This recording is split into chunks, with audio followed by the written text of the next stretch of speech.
رمضان عرفان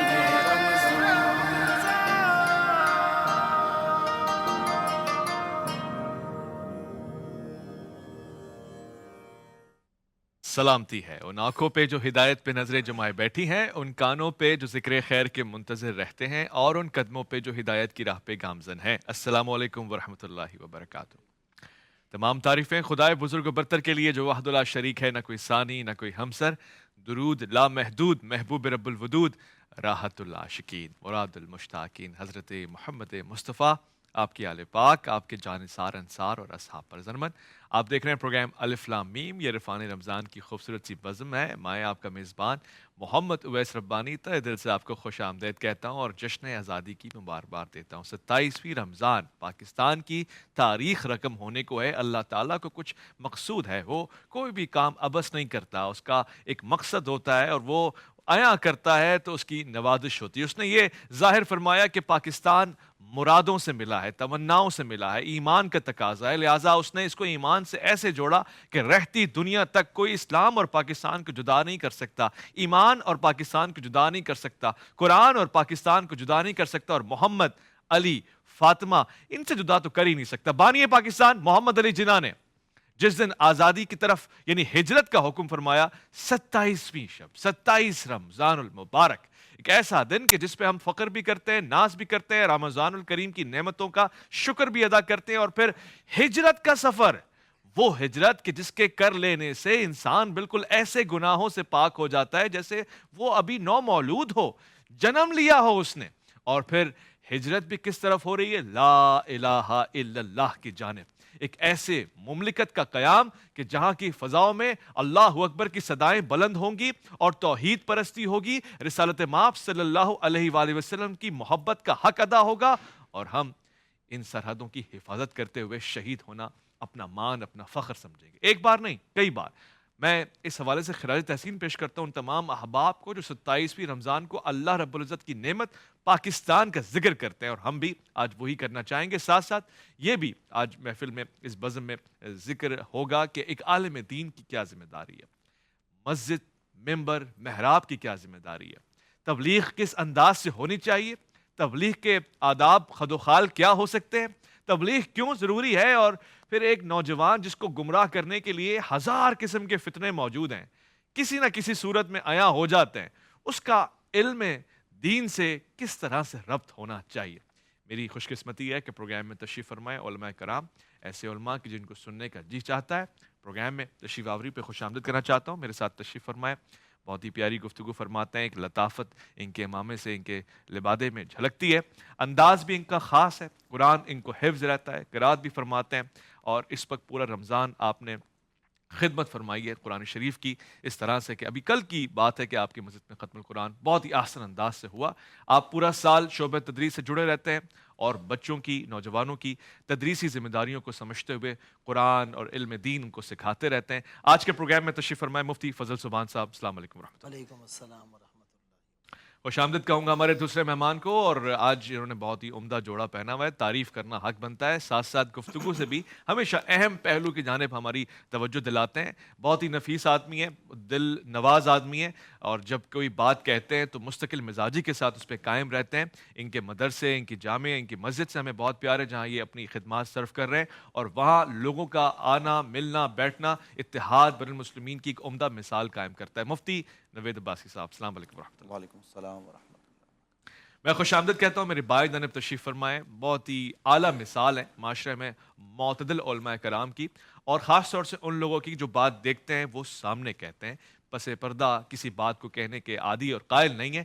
عمدگی اس سے اور بڑھ جاتی ہے کہ قرآن اور احادیث کا مطالعہ اتنا گہرا ہوتا ہے کہ کسی بھی موضوع پہ کسی بھی وقت سوال پوچھو تو کبھی بھی جواب سے محروم نہیں رہتا۔ میں خوش آمدید کہتا ہوں، تشریف فرمائے ڈاکٹر قاری خلیل الرحمان جاوید صاحب، السلام علیکم ورحمۃ اللہ۔ وعلیکم السلام ورحمۃ اللہ وبرکاتہ۔ آپ کی محبت کا بے حد شکریہ۔ جزاک اللہ الخیر، اور پروگرام میں تشریف فرمائے۔ ان کی سادگی ان کا خاصہ ہے، اور جس طرح سے ٹھہر ٹھہر کر علم قرآن، علم حدیث اور پھر تاریخ سے ہماری شناسائی کراتے ہیں، یہ بالکل ایسے جیسے نونہالوں کو، ناتواں بچوں کو مائیں پیار سے، شفقت سے نوالا دیتی ہیں۔ یہ ہمارے لیے محبت اور ان کی عزت میں اضافہ بنتا ہے۔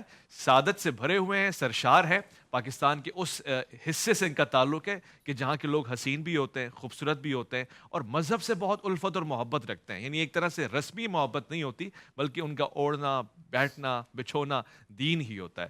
تشریف فرمائیں علامہ عباس وزیری صاحب. السلام علیکم ورحمۃ اللہ. علیکم السلام ورحمۃ اللہ وبرکاتہ. ذرا نوازی کا بہت شکریہ. شکریہ، خوش آمدید. حقیقتاً فن آپ کو اچھا آتا ہے ذرا کو لیکن نوازنے مشفق کا. باپ کی طرح بچوں کو نوالا دینا یہ تو سمجھ میں آ رہا تھا نا. آپ نے کہا شفیقہ ماں کی طرح بچے، یہ کیا وجہ ہے؟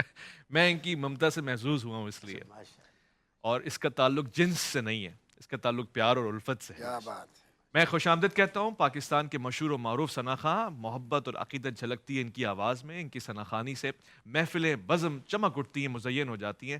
جناب نعمان قادری صاحب، السلام علیکم ورحمۃ اللہ. کیسے مزاج؟ خیریت سے؟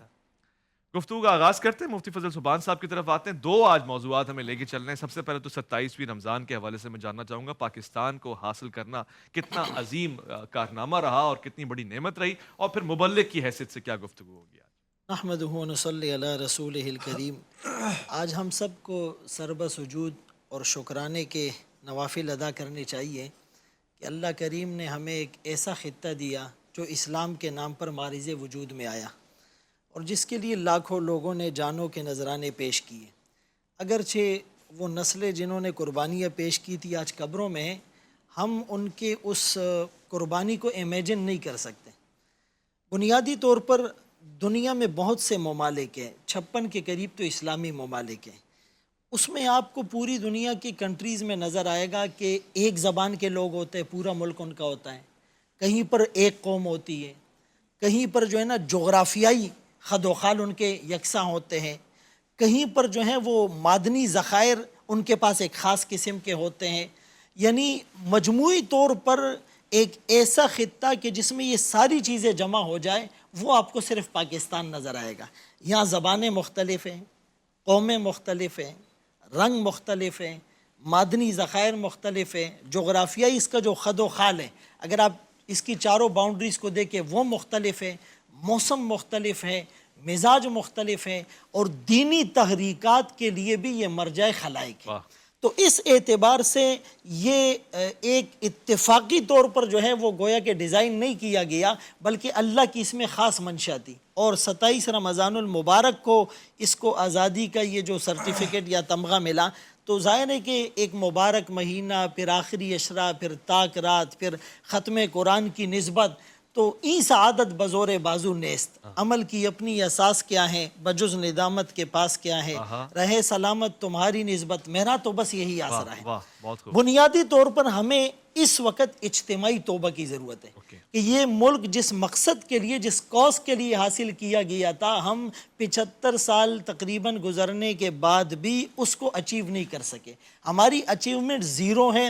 کرپشن ہو، بدعنوانی ہو، قتل و غارت گری ہو، لوٹ مار ہو، فرقہ واریت ہو، آپس کا اختلاف، انتشار اور ناچاکیاں ہو. یعنی ہر اعتبار سے گویا کہ ہم دن بدن زوال کی طرف جا رہے ہیں. تو ایک تو اجتماعی توبہ، جیسے سورہ تحریم میں اللہ کریم فرماتے ہیں یا ایھا الذین آمنوا توبوا الی اللہ توبۃ نصوحا. اچھا، اجتماعی توبہ، اور توبہ کا ایک مطلب ہوتا ہے پلٹ جانا، لوٹ کر آ جانا. یعنی ہم کرپشن سے لوٹ آئے، ہم بدعنوانی سے، قتل و غارت گری سے لوٹ آئے. اس کے لیے مختلف طبقات کو اپنی صلاحیتیں بروئے کار لانی پڑے گی. عالم دین ہونے کی حیثیت سے ہمارا فرض منصبی کیا ہے؟ سب سے بڑی دعوت جو ہوتی ہے اس دعوت میں بولنا نہیں پڑتا، اس دعوت میں زبان کو استعمال نہیں کیا جاتا. ایک بزرگ سے جب اس کے مرید نے کہا کہ آپ مجھے کچھ نصیحت فرما دیجئے، فرمانے لگے کہ کہیں بھی جاؤ تو دعوت دینے کے لیے تمہیں زبان سے کچھ نہ بولنا پڑے. وہ کہنے لگے حضرت زبان سے نہیں بولوں گا تو دعوت کیسے ہوگی؟ فرمایا تمہارا عمل، تمہارا کردار لوگوں کو متوجہ کرے. صحابہ کرام رضوان اللہ تعالی علیہم اجمعین ہماری طرح لمبی چوڑی تقریریں نہیں کرتے تھے. ان کا جو سلوگن تھا کونو مثلنا، ہماری طرح بن جاؤ. آج ہم یہ کہنے کی پوزیشن میں نہیں ہے. جس دن ہم یہ کہنے کی پوزیشن میں آ جائیں گے تو پھر لوگ جوگ در جوگ اسلام میں داخل ہوں گے. شور ہیں ہو گئے دنیا سے مسلمان نابود، ہم یہ کہتے ہیں تھے بھی کہیں مسلم موجود، وضع میں تم ہو نصارہ تو تمدن میں ہنود، یہ مسلمہ ہے جنہیں دیکھ کے شرما یہود۔ ایک مثال سے اپنی بات ختم کرتا ہوں کہ ایک نوجوان جہاز میں سفر کر رہا ہے اور بزنس کلاس میں ہے، انٹرنیشنل فلائٹ ہے، ایئر ہوسٹس اس کو شراب پیش کرتی ہے، وہ کہتا ہے میں شراب نہیں پیتا۔ تھوڑی دیر کے بعد ڈیوریشن زیادہ ہوتا ہے، دوبارہ اس کو شراب پیش کی جاتی ہے، وہ کہتا ہے میں شراب نہیں پیتا۔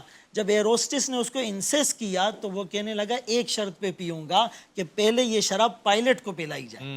وہ کہنے لگا پائلٹ کو تو ہم نہیں پلا سکتے، وہ تو آن ڈیوٹی ہے، یعنی سارے مسافروں کی زندگی خطرے میں پڑ جائے گی۔ اس نوجوان نے جو جواب دیا دل کے کانوں سے سننے کے لائق ہے، کہنے لگا میں بھی آن ڈیوٹی ہوں۔ جس نے کلمہ پڑھا لا الہ الا اللہ محمد الرسول اللہ، اور جس کا مطمع نظر پاکستان کا مطلب کیا لا الہ الا اللہ، پاکستان کا مقصد کیا محمد الرسول اللہ ہو، وہ ہر وقت آن ڈیوٹی ہے، وہ میڈیا میں، وہ ممبر پر، وہ اسکول میں، کالج میں، بازار میں، انفرادی اجتماعی سطح پر اپنے کردار کو اجلا ہوا، دھلا ہوا، نکھرا ہوا، صاف ستھرا، ٹرانسپیرنٹ، شفاف، چمکتا دمکتا، نورانی، روحانی بنائیں گے۔ آتی ہی رہے گی تیرے انفاس کی خوشبو، گلشن پاکستان تیری یادوں کا مہکتا ہی رہے گا۔ بہت خوب، آپ نے سچ فرمایا، آن ڈیوٹی ہیں، اور آج تو میں بھی آن ڈیوٹی ہوں، اور ہم ہر مسلمان کو یہی کہتے ہیں کہ آن ڈیوٹی ہی رہنا ہے۔ مفتی صاحب آپ کی طرف آتا ہوں، ظاہر کچھ لطیف سوالات بھی ہیں، اور ایک مبلغ کی حیثیت سے ایک عالم دین کا معاشرے میں کیا کردار ہونا چاہیے؟ تبلیغ کس حد تک ضروری ہے؟ تبلیغ کا طریقہ کار خد و خال کیا ہونا چاہیے؟ نحمد و نصلی علی رسولہ الکریم، اما بعد، بسم اللہ الرحمن الرحیم۔ قرآن مجید فرقان حمید نے ہماری رہنمائی فرمائی ہے، ادعو الی سبیل ربک بالحکمت والموعظۃ الحسنۃ وجادلہم باللتی ہی احسن۔ تو دعوت کا انداز تو قرآن نے ہمیں بتا دیا ہے کہ ہمارا انداز کیا ہونا چاہیے۔ رسول خدا صلی اللہ علیہ وآلہ وسلم نے جب ابتداً لوگوں کو دعوت اسلام دی تو یہ نہیں کہا کہ اسلام قبول کرو، پہلے اپنی شخصیت کو پیش کیا۔ جو مفتی صاحب فرما رہے تھے تو نبی اکرم صلی اللہ علیہ وسلم نے کہا کہ اگر میں یہ کہوں اس پہاڑ کی اوٹ پہ دشمن کی فوج موجود ہے تو یقین کر لو گے؟ انہوں نے کہا کر لیں گے۔ کیوں کرو گے؟ تو جواب یہ دیا گیا اس لیے کہ آپ نے کبھی ہمارے درمیان رہتے ہوئے جھوٹ بولا نہیں ہے، آپ ہمیشہ سچ بولتے ہیں، آپ صادق ہیں، آپ امین ہیں۔ تو نبی اکرم صلی اللہ علیہ وسلم نے اب ان سے کہا کہ تم لا الہ الا اللہ کہو، یعنی اللہ کے سوا کوئی معبود نہیں ہے۔ تو یہ ایک انداز ہے۔ اور پھر دیکھیے مکہ مکرمہ کا جو دور ہے، لوگ نبی علیہ السلام پر سنگ باری کرتے ہیں، لوگ نبی اکرم صلی اللہ علیہ وسلم کے راستے روکتے ہیں، شیب ابی طالب کی گھاٹی میں قید کرتے ہیں، یہ سب کچھ مکہ والے کر رہے ہیں، اور نبی اکرم صلی اللہ علیہ وسلم ان کو اللہ کی جانب بلا رہے ہیں۔ آپ طائف میں چلے جائیں تو نبی اکرم صلی اللہ علیہ وسلم کو پتھر مار کے لہو لہان کیا جاتا ہے، اور روایات یہ بتاتی ہیں کہ اس قوم کی تباہی کے لیے حضرت جبرائیل آ جاتے ہیں، اور نبی اکرم صلی اللہ علیہ وسلم اس لمحے بھی یہی فرماتے ہیں کہ میں اللہ کی جانب سے رحمت بن کے آیا ہوں۔ اور جب مدینہ منورہ آمد کے بعد نبی اکرم صلی اللہ علیہ وسلم جانب مکہ جاتے ہیں اور مکہ فتح ہوتا ہے، تو وہ لوگ آج ہمیں بدلے کا موقع ملتا ہے تو ویس ربانی صاحب باوجود اس کے کہ ہماری وضع قطع علماء والی ہے، لیکن ہمیں بھی کہیں کسی جگہ پر کسی سے بدلہ لینے کا موقع ملتا ہے تو ہم چاہتے ہیں کہ اس کا وہ پرانا بدلہ چکا دیا جائے، باقی نہ رہے۔ لیکن نبی اکرم صلی اللہ علیہ وسلم کو پورا موقع ملا، اور کن کے خلاف ملا؟ وہ جنہوں نے نبی اکرم صلی اللہ علیہ وسلم کو ستایا، شہر سے نکالا۔ قرآن یہ ساری باتیں بتا رہا ہے، جنہوں نے بدر مسلط کی، جنہوں نے احد میں مسلمانوں کو شہید کیا، نبی اکرم صلی اللہ علیہ وسلم کے چچا کو بے دردی سے شہید کیا گیا، یہ سارے لوگ ہیں۔ لیکن نبی علیہ السلام جب مکہ میں داخل ہوتے ہیں تو عام معافی کا اعلان کر کے ان کو دامن اسلام میں داخل کرتے ہیں، وحشی جیسے انسان کو معاف کر دیا جاتا ہے۔ یہ نبی علیہ السلام کا انداز ہمارے لیے کامل رہنما ہے۔ لقد کان لکم فی رسول اللہ اسوۃ حسنہ۔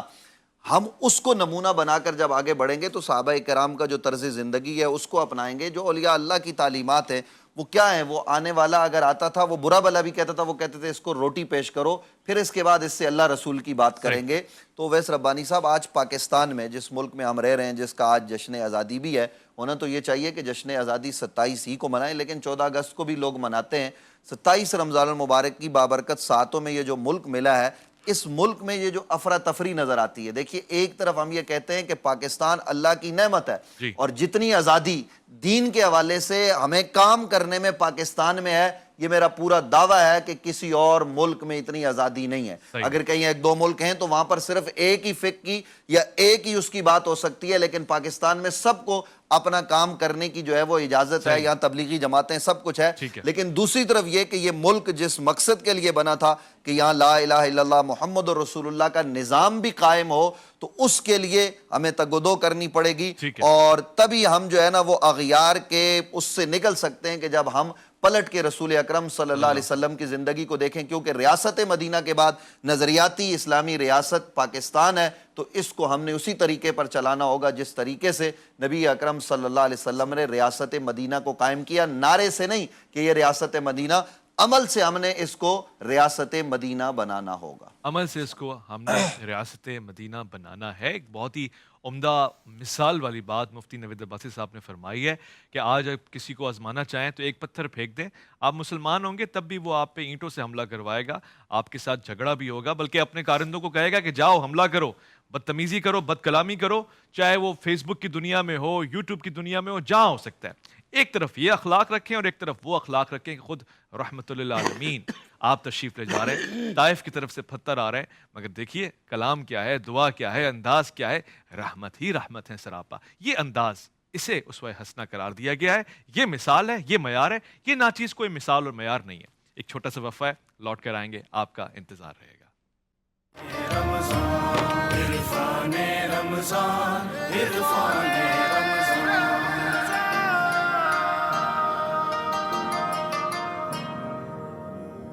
خوش آمدید خواتین و حضرات. الف لام میم, اس کی خاصیت یہ ہے کہ علماء کرام کے ساتھ پروگرام, اور وہ بھی آپ کی سوالات 6 بجے کے بعد آن ورڈس ہم لینا شروع کرتے ہیں. اور اس سے پہلے جو میرے دل میں سوالات ہوتے ہیں وہ جو بھی ہوتا ہے میں پوچھ لیتا ہوں. ڈاکٹر صاحب بھی تشریف فرما, میں ان سے پوچھ لیتا ہوں. ڈاکٹر صاحب, تبلیغ کی ذمہ داری ایک مسلمان پہ فرض ہے, یعنی قرآن بھی کہتا ہے کہ تم میں ایک ایسی جماعت ہونی چاہیے جو دین کی تبلیغ کی ذمہ داری اٹھائے. تو ہم دیکھتے ہیں کہ مسلم مکاتب فکر جتنے بھی ہیں ان سب میں تبلیغ کا ایک گروہ ہوتا ہے. آپ اس کو کس نگاہ سے دیکھتے ہیں, اور آپ کے یہاں بھی تبلیغ ہوتی ہے؟ جی بالکل ہوتی ہے الحمدللہ. تبلیغ کا تو دنیا میں کوئی بھی مسلمان, کوئی بھی طبقہ, کوئی بھی مسلک منکر نہیں ہے, اس لیے کہ یہ تو کام ہی انبیاء کا تھا, اور اللہ نے انبیاء جو بھیجے ان کا بنیادی کام ہی تبلیغ تھا. ڈنڈا چلانا نہیں تھا, تبلیغ تھا. اپنے اخلاق سے, اپنی محبت سے, پیار سے, واعظ سے, مواعظ حسنہ سے لوگوں کو قائل کیا اور اپنی طرف. جیسے خود قرآن مجید میں اللہ تعالیٰ نے اپنے حبیب سے کہا کہ یا ایھا الرسول بلغ ما انزل الیک, ہم نے جو کچھ آپ کی طرف نازل کیا ہے آپ اسے پہنچا دیجئے. اگر آپ یہ تبلیغ کا کام نہیں کرو گے تو پھر ہم اپنے تئیں یہ سمجھیں گے کہ فما بلغت رسالتہ, کہ آپ نے اپنی رسالت کا, اس منصب کا گویا اپنے حق ادا نہیں کیا. اور پھر خود رسول اکرم صلی اللہ علیہ وسلم نے حجۃ الوداع کے موقع پر صحابہ کرام سے پوچھا کہ کیا میں نے تم کو وہ سب کچھ پہنچا دیا جو اللہ نے مجھے دیا تھا؟ صحابہ نے کہا یا رسول اللہ آپ نے پہنچا دیا. اب یہ بات کوئی بھی کہہ سکتا تھا کہ جی صحابہ کو کیا پتہ اللہ نے آپ کو کیا دیا تھا. انہوں نے کہا پہنچا دیا, تو صحابہ نے کہا ہاں آپ نے پہنچا دیا. اللہ تعالیٰ کے رسول نے پھر آسمان کی طرف نظر بھی اٹھائی, انگلی بھی اٹھائی, اور پھر 3 مرتبہ فرمایا اللہم اشہد اللہم اشہد اللہم اشہد. چونکہ دینے والا وہ تھا تو اس کو زیادہ پتہ ہے کہ اس میں کچھ چھپایا گیا ہے یا منوان آگے پہنچایا گیا ہے. تو جب اللہ کو گواہ بنا کر آپ نے 3 دفعہ شہادت کے الفاظ کہے تو اس کا مطلب کہ اے اللہ تو گواہ ہو جا, میں نے تیرے بندو تک تیرا دین پہنچا دیا ہے. گویا آپ نے حق میں سے کچھ نہیں چھپایا اور اپنا حق کما حق کو ادا کیا. تو یہ نبی کریم کا اور تمام انبیاء کا یہی مقصد رہا ہے. چنانچہ جیسے قرآن مجید میں آتا ہے حضرت نوح علیہ السلام آئے تو انہوں نے بھی اپنی قوم کو بالکل فکر و نظر کی اعلیٰ چوٹی سے ان کو بلایا اور کہا کہ یا قوم, اے میری قوم کے لوگو, اعبدوا اللہ ما لکم من الہ غیرہ, اس ایک رب کی عبادت کرو جس کے سوا تمہارا کوئی معبود نہیں. اور تمام انبیاء کی بنیادی دعوت یہی محور اور یہی نقطہ رہا کہ ایک اللہ کی طرف بلانا, اور باقی جو شرعی مسائل ہیں وہ دھیرے دھیرے دھیرے دھیرے اللہ تعالیٰ کھولتا گیا. اور ان بنیادی نقطہ جو ہے انبیاء کا وہ یہی رہا. ہمارے ہاں بھی بس فرق یہ ہوتا ہے مختلف ادوار میں یا لوگوں میں کہ کسی نے ایک طریقہ کار میں اپنا ایک خاص امتیاز رکھا ہوا ہے. جی مثلا ہمارے ہاں جی رائے ونڈ میں اجتماع ہوگا اور اس میں ایک ہر بندے کے ہاتھ میں تسبیح ہو، لوٹا ہو، مصلی ہو، جائے نماز ہو اور ایک بستر بھی ہو اور وہ باقاعدہ ایک جماعت کہلائے. ہمارے ہاں یوں طریقہ کار نہیں ہے. اچھا. ہم یہ ہے کہ مثال کے طور پر تبلیغی مثلا اگر کسی دن کوئی چھٹی ہے تو چھٹی کا دن یا عموماً ہمارے ہاں ایک جمعرات کا دن منتخب کیا ہوا ہے کہ جمعے کی رات کو وہ لوگ آ جاتے ہیں. عموماً یہ جو کوٹ روڈ کی مسجد ہے، یہ عدالت سے آگے. جی عدالت والی روڈ پر نا، تو کوٹ روڈ کی مسجد، اس مسجد کے اندر یہ لوگ جمع ہوتے ہیں، اجتماع کرتے ہیں. اگرچہ میں نہیں جاتا لیکن یعنی مصروفیت کی وجہ سے، یہ نہیں کہ ہم اس کے خلاف ہیں. اور وہ یہی کام، جیسے لوگوں کو دعائیں نہیں آتی وہ ایک دوسرے کو گروپ بنا دیتے ہیں، تم اس سے نماز کی دعائیں سنو، جس کو نہیں آتی اس کو یاد. بین المسلمین نا. جی بین المسلم. غیر مسلموں کو کیسے اسلام کی دعوت دیتے ہیں؟ اس کی جماعت کہاں ہے؟ اس کی غیر مسلموں کو دعوت، پہلے ہم اپنے گھر سے تو فارغ ہوں نا. اچھا، وہ فارغ ہی نہیں ہو رہے ابھی ہم. فارغ ہی نہیں ہو رہے. اب جتنی اصلاح کی ضرورت ہمیں یہاں ہے، گھر میں ہے. یعنی مجھے یہ تو فکر ہے کہ دوسرے کا بیٹا سگریٹ کیوں پی رہا ہے، وہ پان کیوں کھا رہا ہے، وہ حقہ کیوں پی رہا ہے، لیکن میرے 5 بیٹے اگر یہی کام کر رہے ہیں مجھے اس کی فکر ہی نہیں. تو اصل چیز تو ہے وَأَنذِرْ عَشِيرَتَكَ الْأَقْرَبِينَ. یہ بھی تبلیغ کا طریقہ کار ہے کہ کراچی کا بندہ لاہور میں تو جا کے واز کرے، وہ کراچی میں کیوں نہ کرے.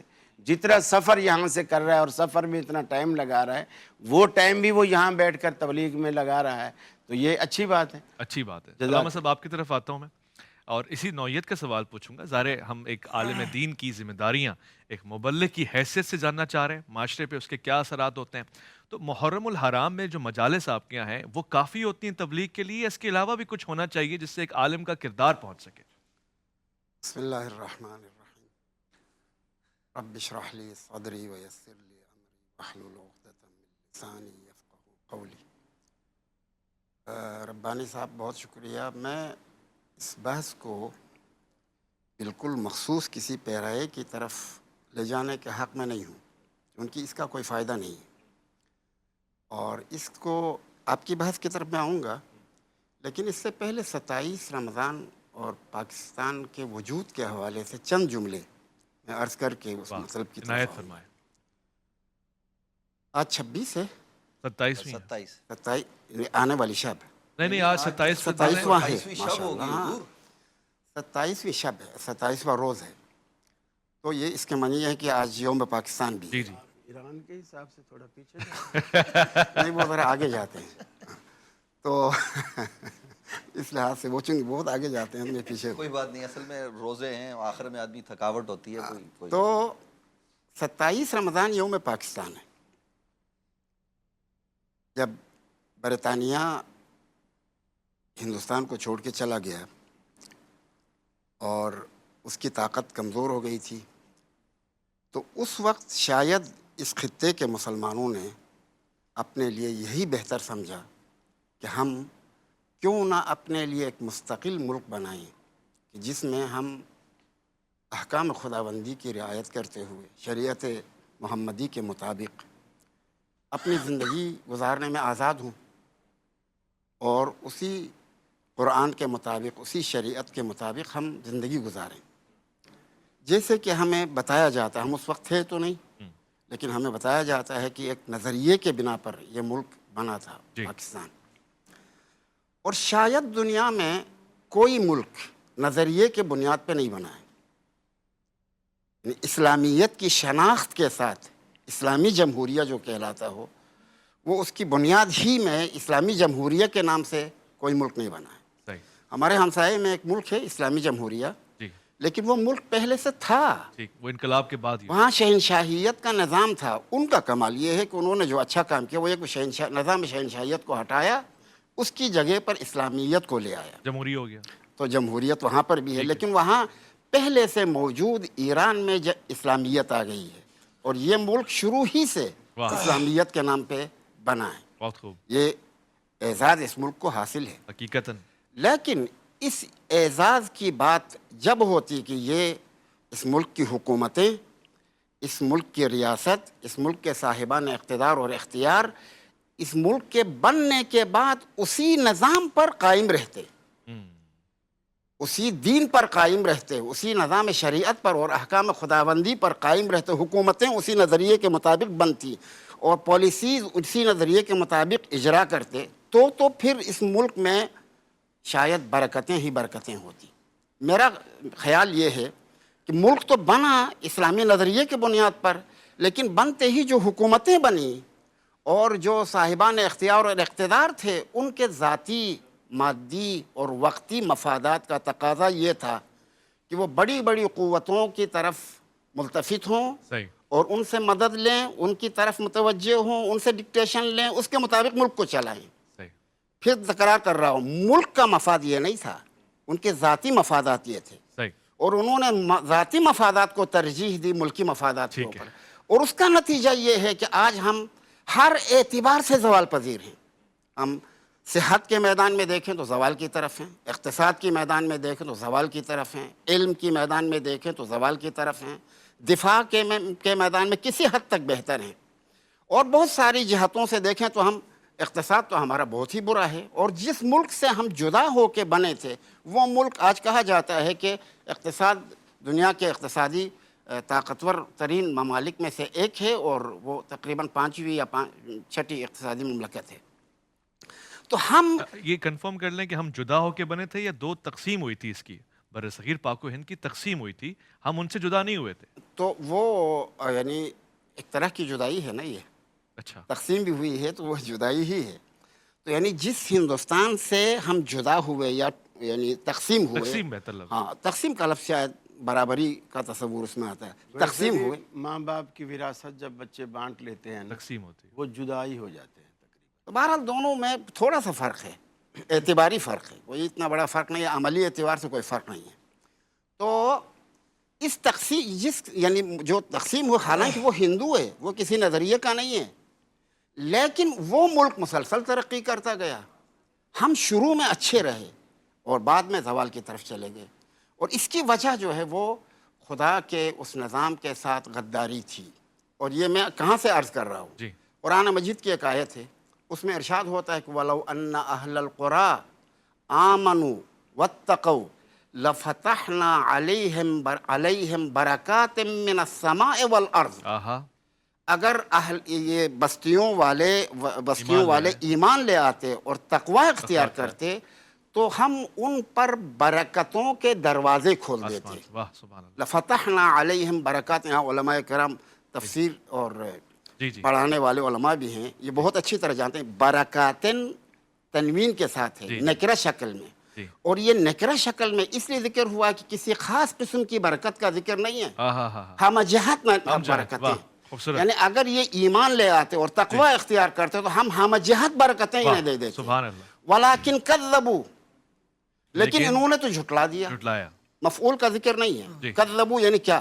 صحیح، یعنی وہ ایمان کی جس ایمان کے بنیاد پر ان کو چلنا تھا اس ایمان کو جھٹلا او دیا، ہو وہ پالیسی جو تھی۔ اچھا جھٹلا دیا۔ ہاں۔ فَأَخَذْنَاهُمْ بِمَا كَسَبُوا، ہاں۔ پھر ہم نے ان کے کرتوتوں اور ان کے عمل کے مطابق ان کا مواخذہ کیا یا انہیں صحیح۔ گرفت میں لایا۔ تو یہاں برکات کیا کہتے ہیں، کذبوا، ولیکن کذبوا کا مفعول کا ذکر نہیں ہے، یعنی اسی ایمان کو تکذیب کیا۔ ہاں۔ اس ایمان کو تکذیب کرنا بھی دو قسم کا ہے، صحیح صحیح ایک صحیح، تکذیب قولی ہے ٹھیک ہے، کہ جھٹلاتا ہے انسان اپنی زبان سے، ایک تکذیب عملی ہے۔ صحیح، تکذیب عملی یہ ہے کہ کہتا تو ہے کہ میں مسلمان ہوں، لیکن عمل مسلمانوں والا کرتا نہیں ہے، قول و فعل میں تضاد ہے، ٹھیک ہے، عمل اس کا بالکل دین کے خلاف ہے، تو یہ تکذیب عملی ہے۔ ٹھیک۔ پاکستان میں ہوا یہی ہے، اوکے۔ اسی وجہ سے اس مصیبت اور زوال کے شکار ہو چکے ہیں۔ ٹھیک ہے۔ اگر یہاں پر جس نظریے کے بنیاد پر یہ ملک بن چکا تھا صحیح ہے۔ اسی نظریے پر قائم رہتے تو لفتحنا علیہم برکات من السماء والارض، قرآن جب کہہ رہا ہے تو یقیناً برکتیں نازل ہو ٹھیک ہے، جاتی۔ فاضل گفتگو آپ نے فرمائی، ایک مختصر سے وقفہ لے رہے ہیں، لوٹ کر آئیں گے۔ اتنا ڈیموٹیویٹ آپ نے نہیں ہونا ہے، ان باتوں پہ اس لیے توجہ دلا رہے ہیں کہ یہاں سے ہم نے اٹھنا ہے، کھڑے ہونا ہے، غلطیوں پہ نگاہ دوڑانی ہے اور پھر ریکور ہونا ہے، ریپیئر ہونا ہے، باؤنس بیک کرنا ہے۔ لوٹ کر آئیں گے، الف لام میم میں آپ کا انتظار ہے۔ عرفان رمضان، عرفان رمضان۔